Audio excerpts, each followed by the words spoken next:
Salut à toi et bienvenue dans ce nouveau tuto de 100% photo avec aujourd'hui le traitement d'une photo de la Tour Eiffel sous Photoshop. Dans ce tuto, je vais te montrer un traitement artistique pour que tu obtiennes une photo qui claque. Allez, c'est parti. Donc on se retrouve sous Photoshop où je vais sélectionner ma photo à traiter. Donc c'est une photo de Paris avec la Tour Eiffel, et d'ailleurs j'ai un point de vue que je trouve plutôt intéressant sur cette photo, qui n'est pas le point de vue qu'on trouve le plus souvent de la Tour Eiffel, et du coup ça donne un peu de nouveauté, parce que la Tour Eiffel, je pense que c'est un sujet qui a été pris maintes et maintes fois, et donc c'est toujours délicat de trouver des nouveaux points de vue ou des expériences photographiques nouvelles. En tout cas, je trouve que cette photo, elle est plutôt pas mal en termes de prise de vue, elle est plutôt originale. Et comme elle est originale, on va appliquer un traitement artistique. Donc là, je suis sous caméra RAW et j'ai fait mes traitements de base qui sont globalement toujours la même chose, c'est de redonner du détail un peu partout sur la photo. Ensuite, je vais sous l'étalonnage où je vais jouer avec les curseurs de telle façon à obtenir des couleurs un peu plus artistiques, où je vais globalement mettre un peu plus d'orange dans les oranges et un peu plus de bleu dans les bleus, voire un peu de cyan, de telle façon à avoir un rendu artistique. Encore une fois, tout ça c'est subjectif, puisqu'il s'agit de mon appréciation, et l'objectif de ce tuto c'est de vous montrer comment je traite une photo de ce type là de façon un peu artistique.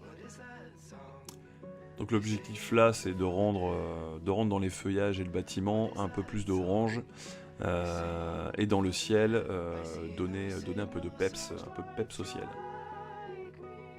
Vu que le sujet principal est vraiment la Tour Eiffel et qui est vraiment planté là pour le coup dans le ciel, l'objectif c'est vraiment de centrer le regard et la lecture de la photo au niveau de cette partie. Donc j'ai fait 2-3 réglages, là on voit un avant après, donc on voit déjà que la photo effectivement n'est plus du tout la même en termes de colorimétrie que l'original. Et donc après je repasse sous Photoshop pour continuer mon traitement, où j'utilise régulièrement l'outil courbe côté avec les couleurs vert et bleu, rouge, vert, bleu. Là ici je vais surtout utiliser le vert et le bleu, où je vais donner plus de vert dans les hautes lumières. Et comme je baisse dans les sombres la courbe verte, ça va me donner du violet. Et je fais la même chose au niveau de la courbe bleue, donc je vais avoir plus de bleu dans les hautes lumières. Et comme je baisse également les bleus dans les sombres, ça va me donner aussi un peu de jaune. Et tout ça fait un beau mélange, en tout cas que je trouve moi plutôt sympa. Encore une fois, c'est totalement subjectif à mon appréciation. Donc il faut vraiment trouver le bon réglage, il faut y aller à tâtons, de telle façon à obtenir ce que vous souhaitez. Donc n'hésitez pas à mettre beaucoup de points pour avoir le plus de précision possible au niveau de l'ensemble de la courbe, parce que si vous mettez juste 2 points, une courbe en S, ça va faire un peu... bref, ça va faire très bleu ou très jaune, mais on sera pas précis quoi. Et là je baisse légèrement les rouges dans les sombres. Toujours faire un avant, un après à chaque réglage, de telle façon à voir si le réglage est sympa.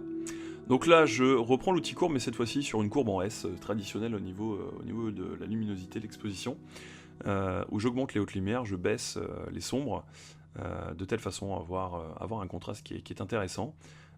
J'utilise pas vraiment l'outil contraste général de Photoshop ou de Lightroom, parce que je ne sais pas comment ça s'applique, l'algorithme calcule lui-même les contrastes, donc je préfère utiliser moi l'outil courbe, de telle façon à avoir un rendu plus précis, en tout cas avec un réglage affiné que je souhaite.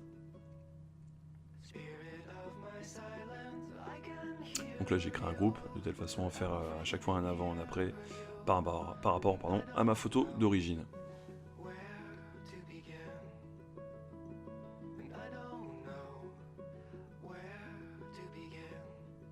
Je vais retourner sous caméra RAW et je vais refaire un peu de réglage côté colorimétrie, parce que je voudrais peut-être désaturer finalement légèrement les oranges pour faire ressortir le ciel.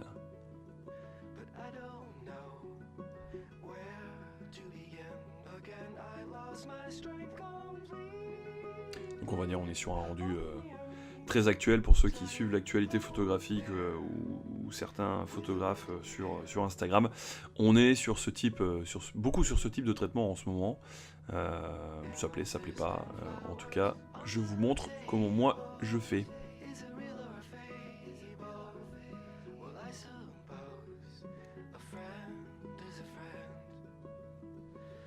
En avant, en après. Donc là j'utilise le niveau pour vraiment donner du peps à la photo dans les très hautes lumières et dans les sombres, de telle façon à vraiment avoir une luminosité, une photo qui commence vraiment à claquer, et effectivement avec cet outil niveau, l'image a pris vraiment de la dynamique.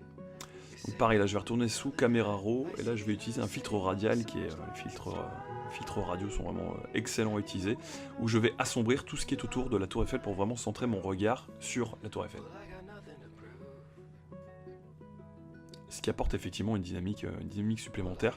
Et avec le pinceau, je vais quand même donner 2-3 retouches de luminosité, donc je vais accentuer la luminosité sur quelques parties de l'image, de telle façon à redonner de la dynamique, on va dire, dans les hautes lumières. Ne pas hésiter à zoomer également pour avoir un réglage précis. Donc là on voit vraiment une photo qui est beaucoup plus dynamique que ce qu'on avait effectivement initialement. Et tout ça finalement avec un traitement qui est pas complexe, il faut juste être précis. Là je redonne à la limite légèrement du contraste général, puisque mon contraste, on va dire, avec l'outil courbe était déjà très précis, très affiné, donc là j'ai recontrasté légèrement. Ensuite je vais utiliser l'outil teinte saturation, calque teinte saturation. Et là je vais jouer sur les bleus pour trouver, on va dire, une couleur qui m'intéresse, vraiment affinée, donc, et donner un peu plus de saturation dans le ciel. Avant, après. Donc là on avait un avant, un après, mais sur une image qui était déjà traitée sous caméra RAW, puisque moi j'utilise la partie dynamique de caméra RAW. Donc là j'ai été chercher mon image d'origine réellement. Voilà, ça c'est l'image d'origine. Donc c'est le RAW original, et ça c'est le traitement. Donc on voit effectivement que la photo n'a plus rien à voir en termes de colorimétrie.